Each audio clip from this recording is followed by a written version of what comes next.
With Biko, and of course we're back, and it's a different conversation now that we're getting into, but one that has been there, you know, hitting the airwaves for the better part of, I don't know, since COVID-19 hit us. And so it's about mental health, and in particular we're focusing on the youths, just to have a conversation on how best, you know, they can be able, because they're it's really important that we guide them through. Traditionally, one would argue that if we are to have such conversations, then we need to have, you know, an elderly person. We need to have the oldies on board because they've been through these stages and probably they understand. And so it appears that their word is key. And we're not trying to say that it is not, but over time you realize that there's a generational gap. There's so much that is happening differently as to what happened during their times. And so the youthful or the young souls have decided that it's all right. We could borrow some of the things that the oldies used to do to keep afloat, but as well, we need to derive our own mechanisms, like local solutions to the problems that we're going through, the generational changes, the transitional changes, and I mean processes that go on in our lives that get us, you know, having the culture shocks. You know, you're just here, but you have the culture shocks as to what do I do next on the next move that I'm making in life. And so through these processes, you realize that many of us fall into depression. We have had cases of suicide. And I mean, they all culminate from people not knowing what to do, especially when the extremes of life hit them. And so that's why we're having this conversation this morning alongside Wanjiko, Shiko, yeah, Patricia. Yes. And which one is all this one? Am I Bochi? Yeah, all of the above. All of the above. Yeah. And we also have Steve Bicker. Yes. So we can, you know, just get into a conversation that will be helping us, you know, figure out how best we can help fellow youths and help ourselves as we continue to transition in life. Shiko is a project coordinator, Kumekucha Quest. She'll be telling us what Kumekucha Quest is all about. And we also have Babu Biko, who's a communications consultant. It's a pleasure to have you too. Thank you. Shiko, Kumekucha Quest, first of all, what is it all about? So Kumekucha Quest is actually an adaptation of Kumekucha, which is sort of a peace-building program that Green String had, but this one we're dedicating it specifically to young people. So recognizing all the troubles that young people go through, like the everyday Kenyan youth, all the struggles that they may go through in their lives. We want to give them a platform where they can air and share their grievances, like help each other go through whatever they may be going through. So the gist of it's going to be peer mentorship groups. So we're getting people from our different communities, we're getting them to come together and share. And in those groups, they'll go through a program where we teach them about mental well-being and awareness. But the aim we're trying to achieve is for them to build those connections, to build those relationships, because we really feel that is a major way for people to go through whatever it is they may need to go through. So they're building connections, and then through those groups, they're also going to use it to promote peace and justice. Whatever issues one may have in their community, we want them to be able to come to these groups to share with each other, build connections, and go work through whatever it is they may need to. How long have you been doing this, or how long has Kumekucha been in existence, and how well is it being received by the youths themselves? Well, Kumekucha Quest is actually a new project. We only started it up in March, which is when we got our funding, and the implementation is actually only just beginning. So we're only just putting together the groups and all of that. So it is quite a new program. Obviously, we're basing it on a program that's already been in existence for a couple of years, so we know sort of what to expect, but it's also a completely different ballgame dealing with just young people. We're starting off with the youth, so 18 to 24, and then we're going to go down to up to 10 years old. So it is a bit of a new field to navigate, but it's also very exciting, and we have a lot of very involved and very bright young people that we're working with who are and speaking of that, I'll say not as new, because normally even in the employment world and generally you get into a new space, you're given at least 3 months and a maximum of 6 to figure out, you know, how this is going to go on. In 3 months, we're able to say, well, are we employing you or we're not? You know, so the probation period, I'd want to assume that Kumekucha is past that stage. What would you say about it so far? Do you suppose then that the young techs are receiving it so well? Do you suppose then, yes, it's going to be an opening for people to come out and indeed, you know, express themselves and get so much out of it? Yeah, definitely. We've had a lot of positive feedback from young people. One of the things we really made sure to do is to involve them in the building of the program itself. So right at the start, back in March, we had what we call an adaptation workshop. So we invited young people from the different communities that we're going to be piloting this program in. And we just sat down with them and we asked them, look, what do you want us to talk about? What do you want this program to look like? So it was very, very much informed and built around their ideas, what they think they need, what they want. We're bringing in some expertise as a program from GSN, but it's very much belongs to the communities, it belongs to the young people. We're not trying to come in and say, this is what you must do. We're trying to show them, tell us what you want and we'll show you how to do it. Yeah. Such groups, Biko, then will appear as safe spaces, and especially knowing what is there. We generally would not go back into pinpointing the flaws that we have in society, the difficulties and the troubles that we have in society, because they are in the public domain. How handy would such spaces come in terms of addressing all this gap that has been there, all these indifferences that we witness today, and the troubles that the young ones are going through? Yeah. Also, just to refer back to your introduction, I think it is time that a lot of young people actually take charge, because as a communication consultant, what I notice is, especially in the media houses, and this is why I'm very happy that you invited us today, is that we create a lot of awareness, but then we don't offer the practical solutions to these young people, and we don't really actually listen to them. So when you have policymakers who are not young people create a policy for people who are in a generational gap, then you'll have issues being raised that are not actually the issues that the young people are going through. So as Shiko said, that they actually got the young people to come and say, what would you like us to talk about? So that's a safe space which allows young people to just share what they're talking about. Most people actually just want a space where they can talk. But in terms of offering practical solution, if I can give you an example, a lot of young people right now, you have a situation where a lot of young people are going through depression, all right, that you have mentioned. So you find a young person is maybe 22, 23 years old, he's employed, but the salary that he gets is not enough to cater for everything that he has. So his stress levels go up. So these stress levels go up and he assumes it's depression. But if you actually pay his rent and solve his problem, he's no longer depressed. So we have a generation that just requires people to sort of listen to what they are going through instead of labeling them, and giving them a space to share their own stories, and not share their own stories in order to target them or victimize them, but just to say, we're here, we hear you, what would you like us to do? Yeah. All right, that's amazing. I come back to you, Shiko, but before I come back to you, Biko has been a good friend of mine for quite a while, and so I'm asked whether he's Babu, Steve, or Biko Sinizote. Yeah, Babu, Steve, and Biko. Anytime you hear Babu, a Biko, just know they're Steve, right? Most Babu, of them. Biko, Steve, Biko, Most yes, they all are. Yeah. Most of them are Steve Biko, right? Okay, so Shiko, Biko speaks of practical solutions, and you speak of bringing them together so that they can speak of the troubles that they're going through. And we acknowledge the existence of a generational gap. For a moment, we'd be tempted to say, you know what, let's just listen to ourselves and derive our own mechanisms of dealing with this. But what is the guarantee that we would go right, or the youthful or the young techs would go right in this one? Because, I mean, there's also an importance on getting to know how the other generations have managed it, because it's a stage in life that probably your mom went through, a stage in life that probably your dad went through, and therefore they could be having some insight. And I understand that you mentioned that there are times you call specialists and professionals in this particular case, but just how handy would it come in for the youngsters now to come with their own solutions, as opposed to focusing much on what happened, what has happened for the others or for the elderly?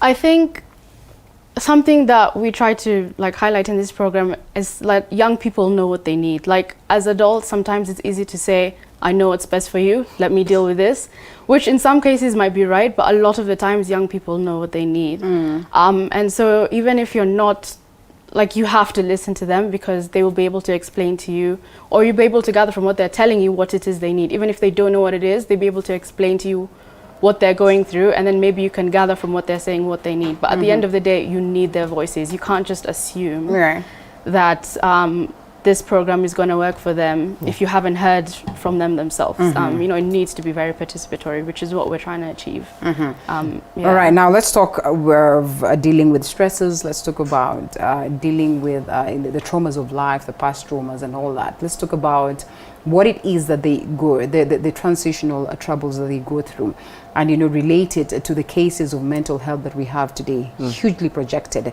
hugely in existence, that it has gotten us to a point as a society we do not know what to do to at least get to tame these numerous cases? Yeah, as you've mentioned, you and I have worked in the media for quite a while, and it was only about 2 years ago when I actually started getting interested in how young people are coping with the different stressors of life, because I noticed a lot of people in my age bracket are actually going through a lot which they cannot speak about. So once a suicide has occurred, once something has occurred, that's when the conversation comes. But when the conversation comes, it really doesn't offer solution to that young person who's at home, who's listening, looking to find a space where they can actually say, I am going through the same thing that person in the television is going through. And one of the things which I usually get into a lot of trouble for saying this, but one of the things that I learned is, for example, as a communication consultant, if you come to me and, for example, you want to give me a job, let me say you want me to shoot your wedding, you'll give me all the details of the wedding and how you want it to be shot and everything. Then I will take that information and I'll tell you, I'll get back to you. Let me take an hour, let me take a day, let me take 24 hours, let me understand the whole procedure, then I will tell you how we'll be able to do it. It takes me about 24 hours for me to figure out how we'll shoot a wedding, but nowadays, especially with the way we have become such a capitalistic nation, you find it will take 20 minutes for you to diagnose. It will take 20 minutes for a therapist to diagnose you with depression. So young people, so young people come and maybe somebody just wants to talk. Somebody just wants a space, but we talk to them for 20 minutes and say, you look like you're depressed, you should be on medication. You see where the problem they go is? to medication, So now it's sort of become almost like an identity. So if it takes long for me to figure out what it would take to shoot a wedding, I think it should take more for you to figure out whether somebody is truly depressed, or there's some things that you need to solve.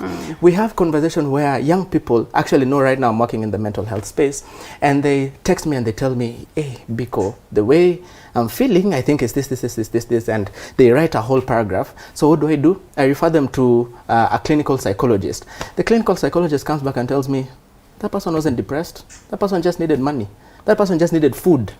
That person didn't have fare to go to work tomorrow. So everything just comes up. So that is the first point that we need to address. The second point is the awareness of sort of how do you start realizing what in the mental health space we call it the emotional thermometer. So there's green, there's red. How do you start realizing you're going into a dangerous place? How do you start realizing your heart rate is going up? All right. Now, as an individual, before you seek intervention. Yeah, exactly. Before you seek intervention, you know, there are these things, and this is what I think Kumekucha Quest wants to share to the young people, that you can actually start on your own. You know, but then I'm not advocating for not seeking professional help. Let's just get that let's clear. start from but you need to also analyze by yourself. Just do a small analysis. All right. For me, I found, especially because I also had these times where I would go through a lot of depressive moods, but it's because my salary is late. Hold it right I can't pay my rent. Hold it right there. Yes, it's a conversation worth having, and I know you're wondering how quick we're holding it, but yes, we're taking a quick break and then we'll come back and expound further on that.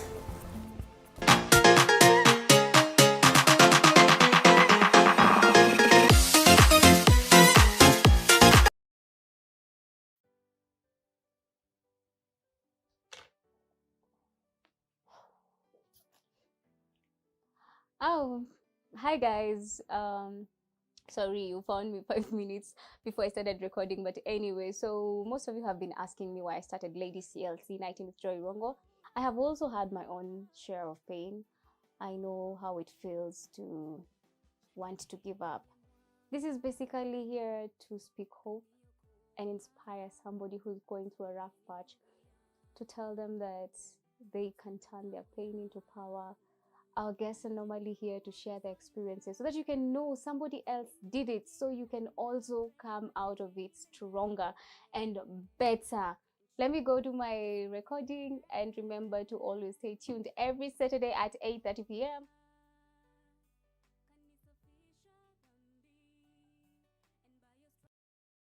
Undertaking husband duties on a boyfriend tender.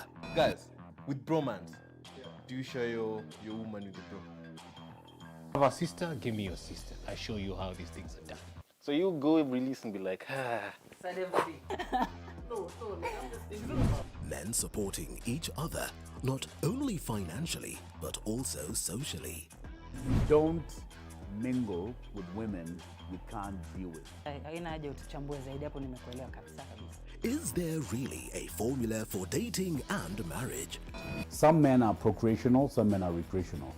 Every Wednesday on TV47, the Men's Conference brings you a cocktail of top-notch advice to breed alpha males for alpha females in the society.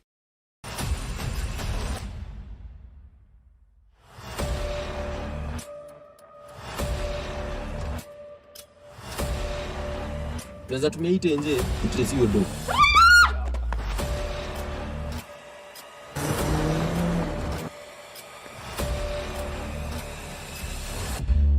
Mimi naitwa Ben. Mimi ndo rafiki ya babako. Tumeleta dozi zako usimize mtoto. And now we have to deal with a drug addict. Yani ulio mzai wako? I had to. Sema! Dozi zangu ziko wapi? Ben! Tuisheni Uganda. The road to 2022 is becoming tougher and trickier with each passing day. Na wawache kuja kutuletea makasiriko. Political aspirants in a dilemma whether to change allegiance or not. Nonetheless, you have justified your change of stance. It's my bloody personal politics. Tell them this. They could have gone to do law so that they become judges. They do not have the capacity, training, or skill to interpret a court order. As a journalist, you have also had occasion to actually do some research. Read the judgment of it's the nature of our job to have. The question is very specific. Listen to me. My question is very specific. Every Monday at 9:30 p.m., Pundits Night brings you inclusive and candid conversations with the pundits.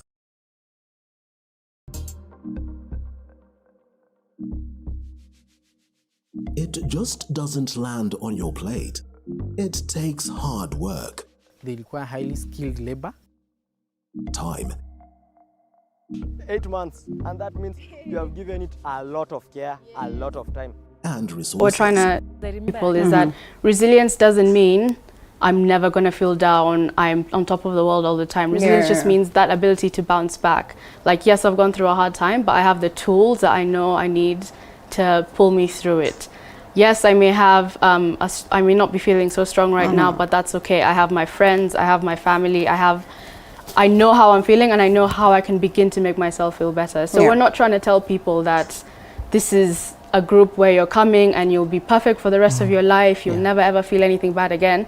We're just trying to equip them with the tools to help them begin to recognize and regulate when they may be feeling bad, like recognize and talk through when they may be needed. So it's about, like we've said so many times, that safe space. Like you can come to us and say, okay, I'm feeling a bit down today, I just need someone to talk to, I just need someone, I just need something. And that's why a big thing about it is building connections, because once you have those connections, then you have that space where you can go and the people you can help you. And sometimes you don't even need to say anything.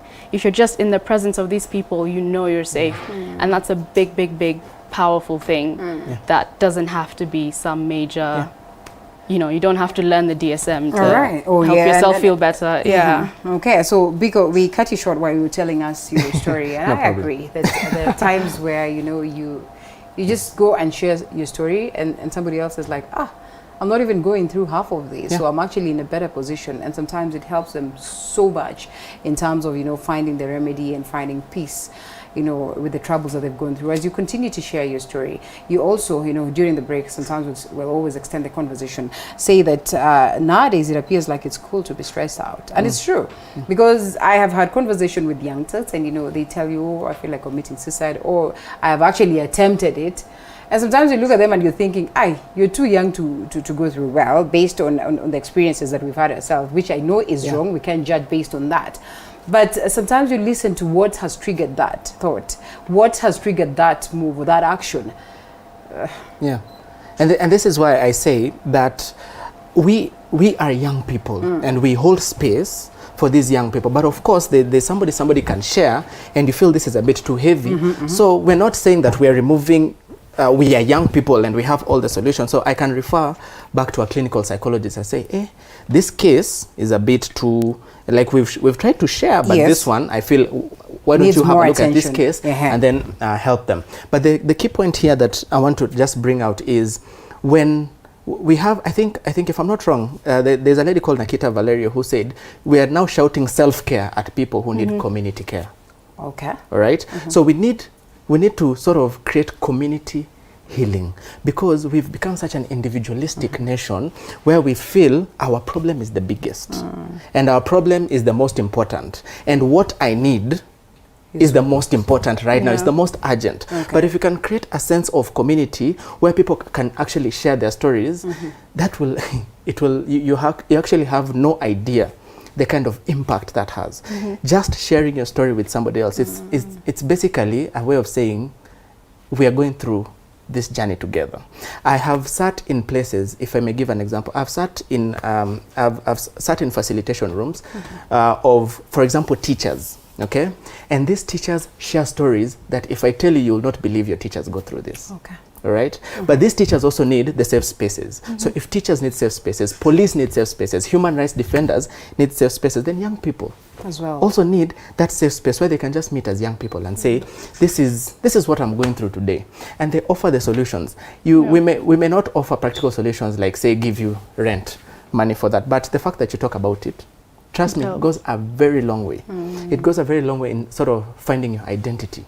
It goes a long way in peace of mind. In peace of mind, in calming down, all right? And if I could just build on what Biko is saying, so these sort of safe spaces and these sort of connections, it's not just reactive, it's also preventative.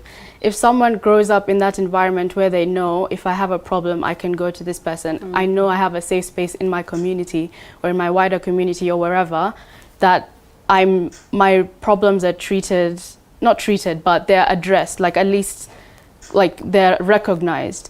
So it's not just about getting people who may be having a bad time and bringing them into these safe spaces and helping them go through it. It's also about making sure that that environment, that mentality is distilled in the rest of the community, so they know that if once you're building those connections, once you have these safe spaces, it's something that just becomes ingrown, something that we just grow up with, something that just becomes part of our everyday life. And that goes a long way in that prevention, in making... We might need to shift the way we view things as community, as society. Exactly. If we are to take that direction.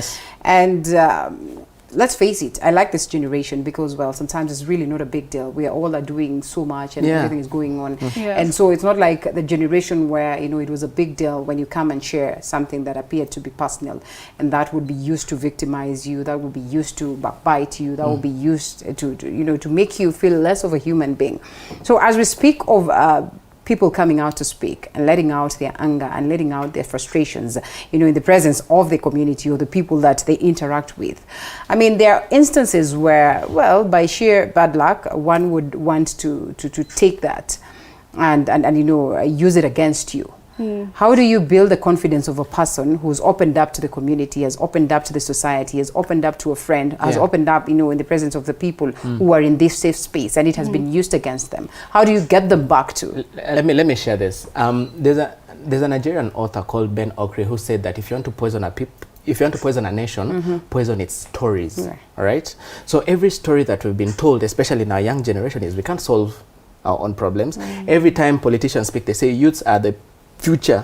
What do they say? They're the people of tomorrow. The leaders of tomorrow. The leaders of tomorrow. That's what they say. The leader of tomorrow. I've been hearing this since 2000. I know. When is tomorrow arriving? You know? So tomorrow has arrived. Yes. And now we need to start changing the stories that we tell. So let me give you an example. You see, what Kumekucha Quest is doing is an extension of women's chamas. Yes. You know, when a woman goes into a chama, they say everything.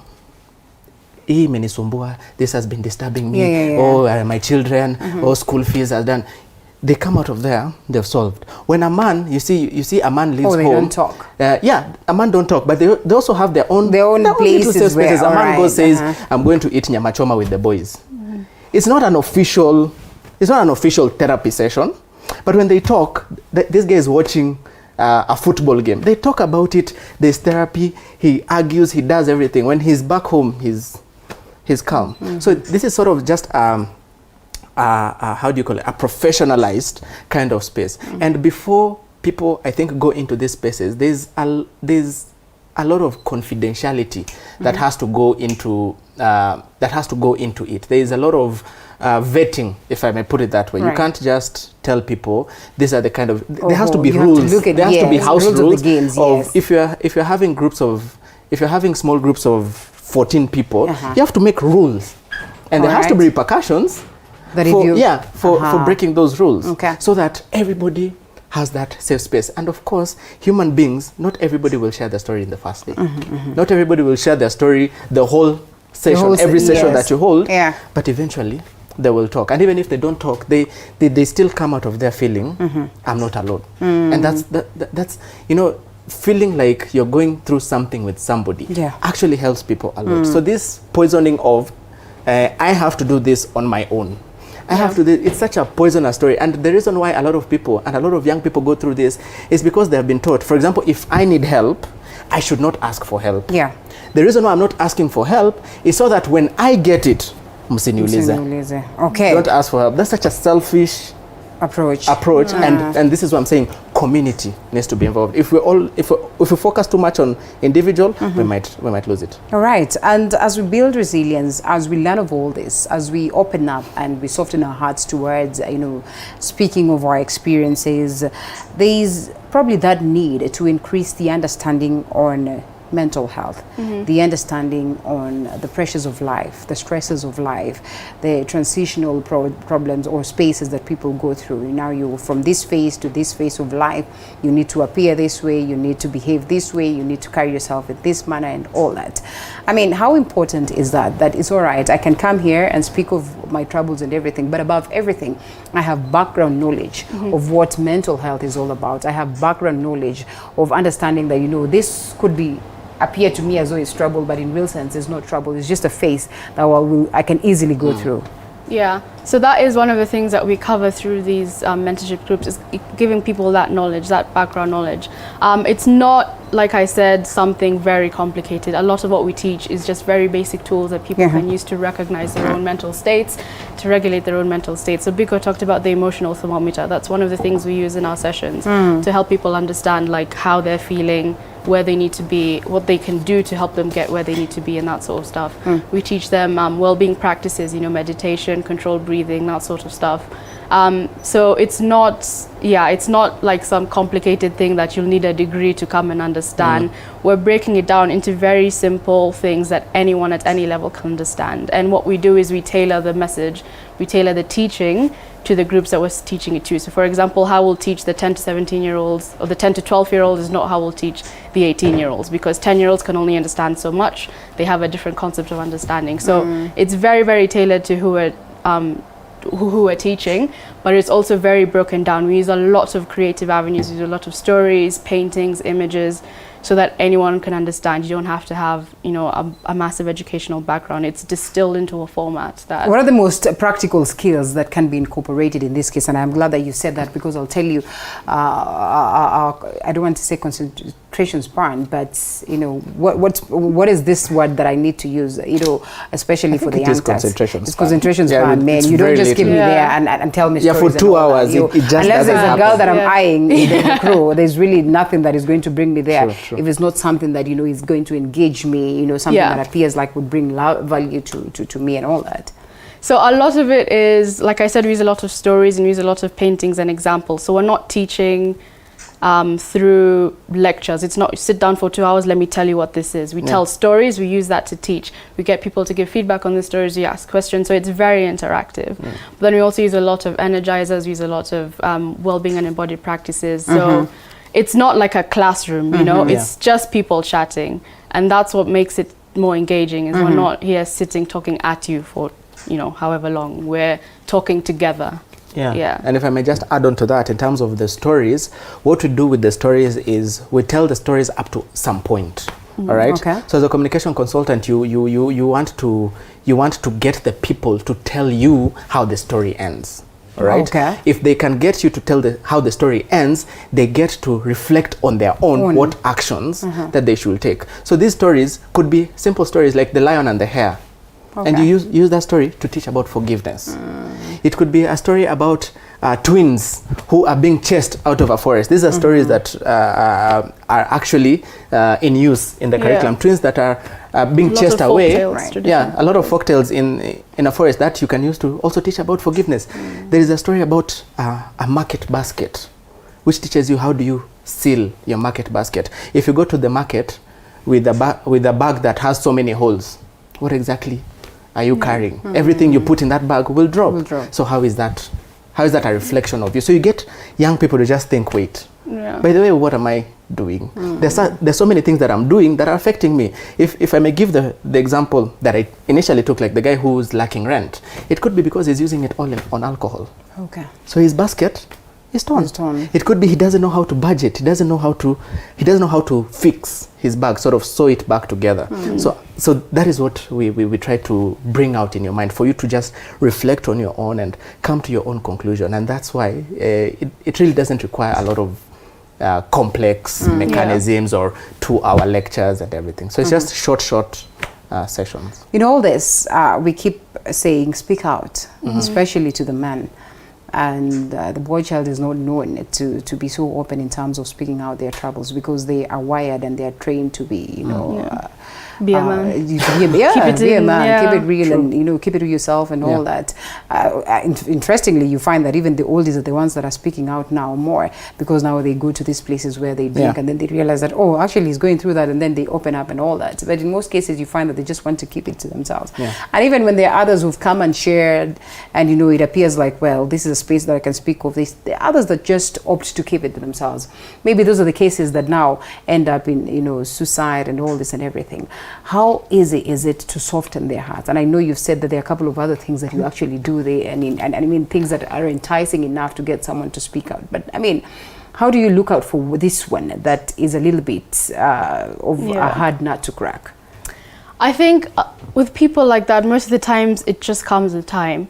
Like, as long as you keep engaging them, keep showing them that you're there, just don't give up on them. Don't abandon them and say this one is never going to talk. That's fine. They just need their time. So you just keep showing them that they're there, keep building those spaces. And that's that's why I said this is also a preventative thing as much as it is a reactive thing.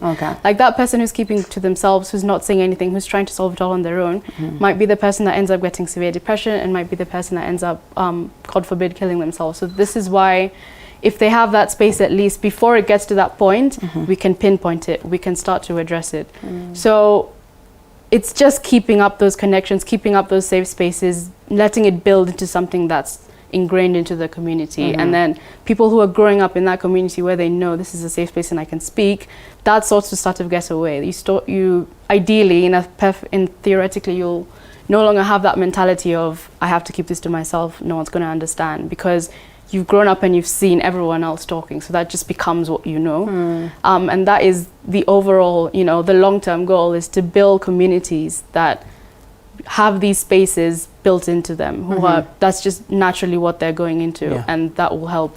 At what stage do we start this? Because, well, we started by saying that there's a huge generational gap, and I mean, majority of us are lucky, but also not so lucky, because you realize that, oh, my mom is as old as I don't know what, and therefore everything that is coming my way is as foreign as it is to her, And so at what age do we then start culminating this? Because I'll tell you for free that even if you have the Kumekucha quest and all that, it's not always that parents will open their kids to you. True. They will want to question that, look at you as though you're a young one, so what much can you offer and all that. How do we get the society, embracing this in terms of, making sure that we all have this social support initiative that is driven from the family unit?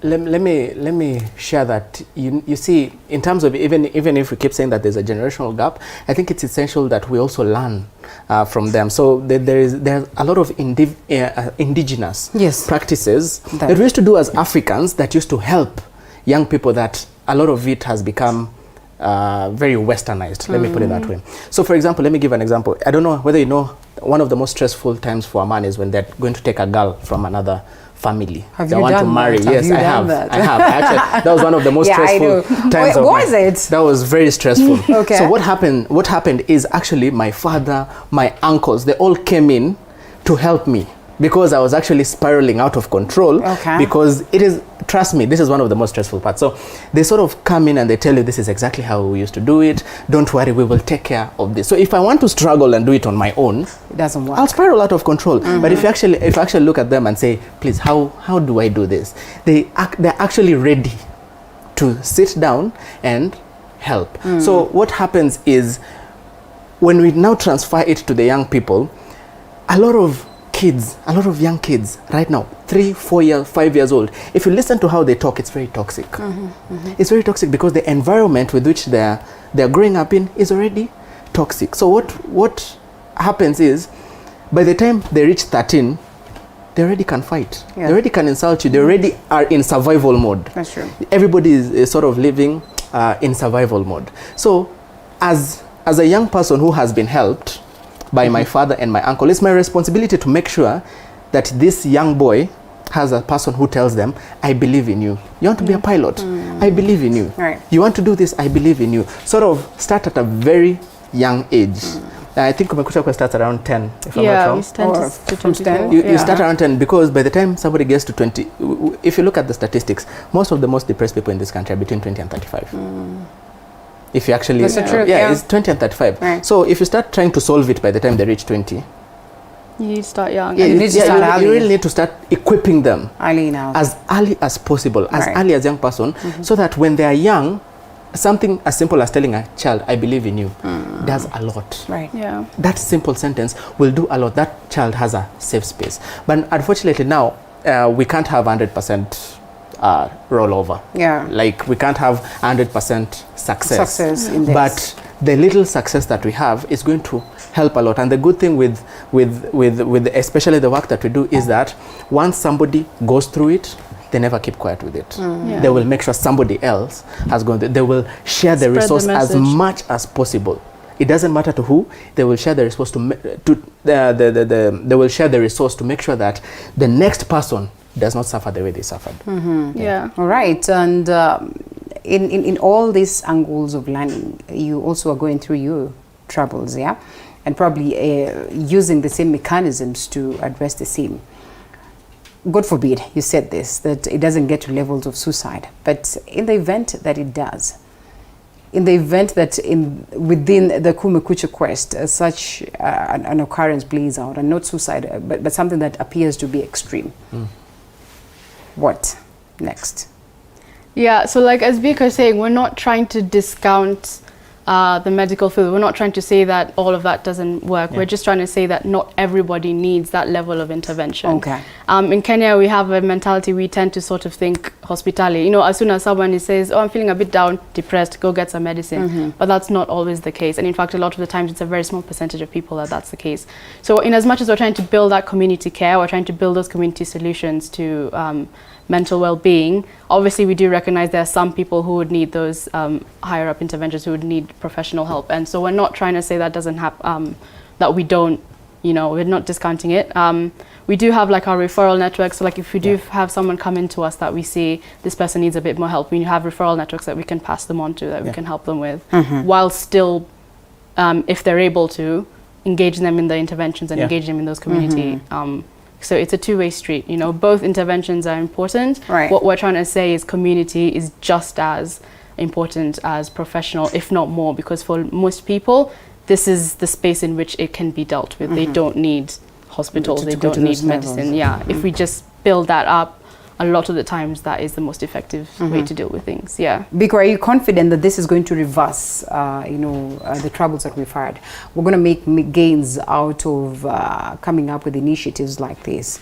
Because, well, the reason why we're talking about this is not because we've not had these conversations before. It's not because we've not had people who came before us and they thought, well, there's depression and there's a reality. The stress is here with us and mental health or illnesses are here with us, and therefore they need to be addressed. Do you suppose that different from what used to happen then, people are now coming out to speak out? And I mean, what then, would we do in terms of getting the drivers of society, the key figures in society, speaking out of this, or speaking out their experiences and speaking out their troubles, sharing their tough times with us? How handy would also that come in to make sure that at least the young Turks and the people who are there can get to understand that, oh, if so and so can go through the same, I think it's a normal thing for us to go through the same. Yeah, one of the things that we love about this is that we have a lot of success stories. All right, I think reversing the whole thing might be a bit optimistic, if I may put it that way, but we will have impact. That's what I believe in. Yep. And as somebody who has actually taken the time to go through the whole program, not Kumekucha Quest, but Kumekucha, the original one, which she's talking about. Of course, you know, you just go and read it, and you're really curious about how it works. And you have people, maybe later on, your viewers can go and look at somebody called Famau. Famau's story. Just go look at Famau's story. It's such a such a story. Crazy story. It's crazy powerful, because this is a guy who could have easily joined Al-Shabaab. Then he goes to the Kumekucha Quest. He could have easily joined Al-Shabaab because he was being targeted by the police. Profiled. Yes, that's the word I was looking for. Profiled by the police.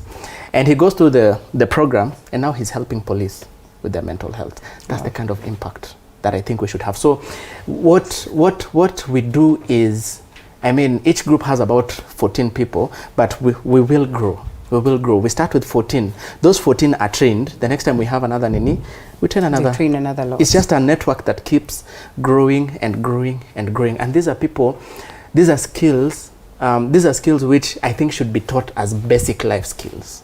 Because it's frustrating. Let me actually just be honest. It's frustrating to see 90% of young people can't actually do a simple breathing exercise to slow down their heart rate. They actually can't do it. They don't know. So the 90% of people, when you're talking about awareness of mental health, is knowing I am now going into survival mode. Everybody is built into going into survival mode. When something bad happens, your body wants to preserve itself. So you go into survival mode, but then you make very bad decisions when you're in survival mode. All right? So it's about teaching them, be very aware. What is happening? How are you interacting? How are we interacting? And if you say something, for example, if you say something that offends me, sometimes it's my responsibility to ask, what happened to you? Not what's wrong with you. What happened to you? All right, and in this space, do we ask? Because then we can say that we're here, we're teaching the right skills, and we focus much on the teaching and, you know, incorporating these skills, disseminating this to the people. And for a moment, we forget that, well, one would actually think that I'm okay. I don't know whether you've experienced this, but sometimes you have conversations with people so that when you're told, go to a psychologist or go to a counselor, it doesn't make sense to you, because you're thinking everything that a counselor would tell me, I've been told by my pastor, I've been told by my parents, and sometimes we're not able to detect that we're now in a mode that we require help as we close. Yeah, that's actually what we're talking about. Awareness is like letting people understand, teaching them to understand when it is that they may need help. Like, exactly. We're giving them those skills to say, okay, now I just need someone to talk to. Now maybe I need a bit more help. Now maybe I need to go to a counselor. So like getting them to understand their own emotions, understand their own mental state, knowing how to regulate it. If I'm feeling a bit stressed today, maybe I just need to do a few breathing exercises and I'll calm myself down. I know that about myself. Or it's like, no, maybe I need to go speak to someone to talk about it. I know that's what I need. So it's giving them that power. So like preventive, like you said. Yeah, you're an alert that yes. Giving them the power to know what they need when they need it, even if they don't know what they need, to know how to seek help, you know, where to go. So that is the agency that comes from this, is giving people that awareness, is giving people that that knowledge. That is more of a practical, like you rightly that is practical. That is now practical. Yes. All right. So thank you so much, Biko. Thank you so much, Shiko. And as we come to a close, your parting shots as we speak to the young Tata out there who are trying to figure out what they're going to do. You're lucky that at least you have had this chance to be in Kumekucha Quest or in Kumekucha and, you know, get to understand some of this. But not everyone has the privilege of that. You speak to them. What I can say is that we really need to find our own solutions. I mean, we need to be a little bit, especially as young people, we need to be a little more proactive in the way that we find our solutions. And of course, it's very dangerous because the DSM rather has sort of taken over and really had a really fast head start to us. But I think we will catch up eventually. So our own small stories, our folk tales, the stories that we share, they will catch up eventually to the narrative that we need to take pills. We need to go for ECT when, you know, we need doctors to solve all our problems. And a lot of doctors will hate me for saying that, but it's okay. So it doesn't have to go to such levels, I agree. So we need to find that solution. And one of them is to figure out who you are, find your identity, find what works for you, find those breathing exercises, find the awareness in your brain, understand how your brain works. Because if you don't know how your brain works, how will you be able to know when you're in danger? How will you be able to know you're spiraling out of control? So young people need to find these resources on their own, because right now we live in an age where you can Google stuff. That's true. Take a moment. There's a lot of resources out there. Take a moment, or go to the Green String Network Twitter page. Find as many resources as possible. All right. Okay. Shiko. I guess I would say, in addition to taking the initiative to learn about your own mental health and your own mental well-being and doing your own sort of research, I would say do not discount the power of relationships, like the power of connection. Like having people around you who understand you, who you can talk to, who you can just air your grievances out to, even if they have no idea what to do. That can be a very powerful thing. So if I could give some sort of advice to young people, it would be learn about yourself, but don't discount the power of connections and of relationships, of positive relationships, I should say. It has to be positive. All right, thank you so much, Patricia Wanjiku. Thank you so much, Babu Biku, for speaking to us. I guess we keep talking. I guess we're going to have this session some more. What's important is that we want to remind you that there's help out there. You just need to stretch your hand and reach it out. Sometimes it will not come all the way. And so it's important